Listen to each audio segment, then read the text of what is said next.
Kebutuhan nenek moyang.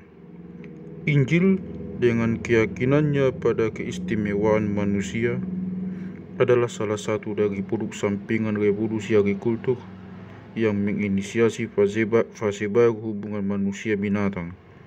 Kelahiran pertanian menghasilkan gelombang baru kepunahan massal, tetapi yang lebih penting menciptakan bentuk kehidupan yang sama sekali baru di muka bumi, binatang domestikasi.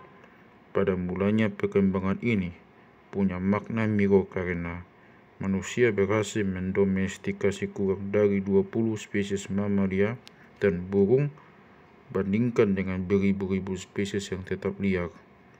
Namun setelah abad demi abad berlalu, bentuk kehidupan baru itu menjadi dominan. Kini lebih dari 90% binatang besar adalah binatang domestikasi. Sayang, spesies yang sudah didomestikasi membayar mahal sukses kolektif mereka yang tak berpresiden dengan penderitaan individual. Meskipun kerajaan binatang sudah mengenal banyak jenis rasa sakit dan penderitaan selama jutaan tahun, revolusi agrikultur menghasilkan jenis penderitaan yang sama sekali baru yang hanya terus memburuk seiring waktu. Bagi pengamat sedintas lalu, binatang-binatang domestikasi mungkin tampak lebih bagus nasibnya ketimbang sepupu mereka di alam liar maupun di leluhur mereka. Babi hutan menghabiskan waktu berhari-hari untuk mendapatkan makanan, air, dan tempat bernaung secara terus-menerus di bawah ancaman singa, parasit, dan banjir. Babi-babi piaraan misalnya, sebaliknya, menikmati makanan, air, dan tempat bernaung yang disediakan oleh manusia yang juga mengobati penyakit mereka serta melindungi mereka dari predator dan bencana alam. Benar, cepat atau lambat, sebagian besar babi-babi itu akan sampai di rumah jagal. Namun apakah itu membuat nasib mereka lebih buruk ketimbang nasib babi hutan? Apakah lebih baik dilahap singa ketimbang disembelih manusia? Apakah gigi buaya kurang mematikan ketimbang pedang baja? Yang membuat nasib mereka, yang membuat nasib binatang ternak domestikasi amat sangat keras, bukan hanya cara mereka mati, melainkan juga yang lebih penting cara mereka hidup. Dua faktor yang bersaing telah membentuk kondisi kehidupan binatang ternak dari masa kuno dengan masa sekarang. Nafsu manusia dan kebutuhan binatang. Manusia memelihara babi untuk mendapatkan daging, tetapi jika ingin pasokan daging lancar, mereka harus memastikan daya tahan jangka panjang dan reproduksi babi. Secara teoretis, ini seharusnya melindungi binatang dari bentuk-bentuk ekstrem kekejaman. Jika seorang petani tidak merawat dengan baik babi-babinya, maka binatang-binatang itu akan cepat mati tanpa menghasilkan keturunan dan petani akan kelaparan. Sayangnya, manusia bisa menyebabkan penderitaan hebat pada binatang-binatang ternaknya dengan berbagai cara, bahkan saat memastikan daya tahan hidup dan reproduksinya. Akar dari masalah ini adalah bahwa binatang-binatang domestikasi sudah mewarisi banyak kebutuhan fisik, emosional, dan sosial dari leluhur liar mereka yang tersia-siakan dalam peternakan manusia. Para petani secara rutin mengabaikan kebutuhan-kebutuhan ini tanpa membayar hukuman ekonomi. Mereka mengunci binatang-binatang itu dalam kandang-kandang mini, memutilasi gading dan ekor mereka, memisahkan ibu dari anaknya, dan secara selektif membiarkan yang unggul. Binatang-binatang sangat menderita, tetapi mereka tetap hidup dan berbiak. Bukankah itu bertentangan dengan prinsip paling mendasar dari seleksi alam? Teori evolusi menekankan bahwa semua naluri, hasrat, dan emosi berevolusi dalam kepentingan tunggal survival dan reproduksi. Jika demikian, bukankah reproduksi terus-menerus binatang ternak membuktikan bahwa semua kebutuhan real mereka terpenuhi? Bagaimana bisa seekor babi punya kebutuhan yang tidak benar-benar dibutuhkan untuk survival dan reproduksinya?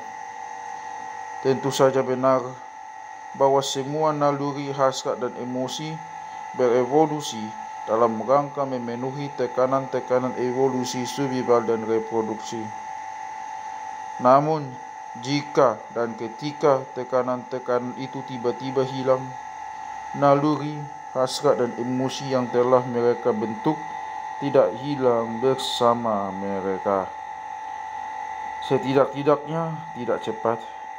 Bahkan jika mereka tidak lagi penting untuk bertahan hidup dan bereproduksi, naluri, hasrat, dan emosi terus mencetak pengalaman subjektif binatang. Bagi binatang maupun manusia, pertanian mengubah dorongan fisik, emosional, dan sosial mereka. Tentu saja evolusi tidak pernah berhenti, dan ia terus memodifikasi manusia dan binatang dalam 13.000 tahun sejak lahirnya pertanian. Misalnya manusia di Eropa dan Asia Barat mengevolusi kemampuan untuk memerah susu sapi, sementara sapi-sapi kehilangan ketakutan pada manusia dan kini menghasilkan lebih banyak susu daripada leluhur liar mereka. Namun, ini adalah perubahan-perubahan superficial. Struktur sensori dan emosional terdalam sapi, babi, dan manusia tidak pernah berubah banyak sejak zaman batu. Mengapa manusia modern begitu menyukai rasa manis? Bukan karena pada awal abad ke-21 kita harus merahap es krim atau coklat agar bisa bertahan hidup, melainkan karena ketika para leluhur zaman batu kita menemukan buah-buahan manis dan madu. Hal paling masuk akal untuk dilakukan adalah makan sebanyak dan secepat mungkin. Mengapa anak muda menyetir ugal-ugalan, terlibat perkelahian, dan meretus situs internet rahasia? Karena mereka mengikuti ketepatan genetik leluhur yang mungkin tidak berguna dan bahkan kontraproduktif pada masa kini, tetapi ia memiliki makna evolusi penting 70.000 tahun lalu. Seorang pemburu muda yang sedang mempertaruhkan nyawa dengan memburu seekor mamut mengalahkan semua pesaingnya dan dapat meraih tangan si paling cantik. Maka kita kini pun menyimpan gen-gen maco. Persis logika evolusi yang sama membentuk kehidupan babi betina, dan anak-anak babi dalam peternakan yang dikontrol manusia. Agar bisa bertahan dan bereproduksi di alam liar, babi hutan kuno perlu menjelajahi teritori yang luas, membiasakan diri dengan lingkungan mereka, dan waspada pada jebakan dan predator. Lebih jauh, mereka butuh berkomunikasi dan bekerja sama dengan sesama babi hutan, membentuk kelompok-kelompok rumit yang didominasi oleh pemimpin yang tua dan berpengalaman. Dengan demikian, tekanan-tekanan evolusi membuat babi hutan liar, termasuk pula babi betina liar, adalah binatang sosial yang sangat pintar, yang dicirikan oleh hidupnya keingintahuan dan dorongan kuat untuk bersosialisasi, bermain, berkelana, dan menjelajahi sekeliling. Seekor babi betina yang dilahirkan dengan mutasi langka yang membuatnya asing bagi lingkungan dan babi-babi hutan lain tak mungkin bisa bertahan atau bereproduksi. Keturunan babi hutan liar, yakni babi-babi domestikasi, mewarisi kepintaran, keingintahuan, dan keterampilan sosial mereka. Sebagaimana babi hutan liar, babi-babi domestikasi berkomunikasi menggunakan keragaman yang kaya dalam isyarat-isyarat vokal dan penciuman. Induk babi bisa mengenali lingkungan unik anak-anak mereka, sementara anak bayi yang berusia 2 hari sudah bisa membedakan panggilan induk mereka dari babi betina lain. Profesor Stanley Kuris dari Pennsylvania State University melatih 2 babi diberi nama Hamlet dan Omelet untuk mengendalikan tuas dengan moncong mereka dan menemukan bahwa babi-babi itu segera menandingi primata dalam belajar dan bermain permainan komputer sederhana. Hari ini, sebagian besar induk dalam peternakan industri tidak bermain permainan komputer. Mereka dikurung oleh tuan-tuan manusia mereka di krat-krat pembiakan mungil, biasanya berukuran 2 meter kali 60 cm. Krat-krat itu berlantai beton dan berterali baja, dan hampir tidak memungkinkan induk babi bunting untuk sekadar berputar atau tidur menyamping, apalagi berjalan.